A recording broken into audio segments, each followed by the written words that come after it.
Welcome to day 3 as I travel up the east coast of Australia in 3 weeks, and this was our last morning in Melbourne before heading to Byron Bay.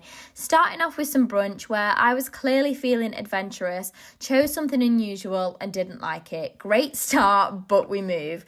We then took a walk through Albert Park and then headed to the airport. What's funny is that most of this trip was literally planned down to a T in terms of travel movements, but we had no idea of how we were going to get to our Airbnb when we arrived in Byron. The Wi-Fi wasn't working in the airport and we had no data, but luckily we saw a nice friendly man at the airport behind a desk offering lifts to people right to the door of their accommodation. Within minutes we were sorted and we were traveling in the front of Tim's minibus. Honestly, he was so kind and gave us so many facts and tips for Byron, whilst also telling us Chris Hemsworth lived there as we drove by his area. We then arrived at such a cute Airbnb. It had a gorgeous little garden, outdoor shower and everything all in one room, which is all we needed.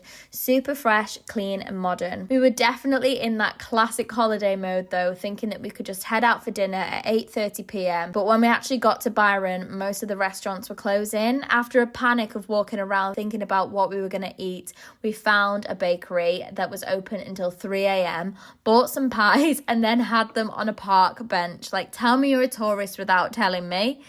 Afterwards, we headed to the piano bar as we'd seen this was good vibes on TikTok, which to be honest was okay, but for me personally, I preferred it across the road in Saltwater Social Club. We had such a good night in there, none of which I filmed, which tells you I was being present in the moment.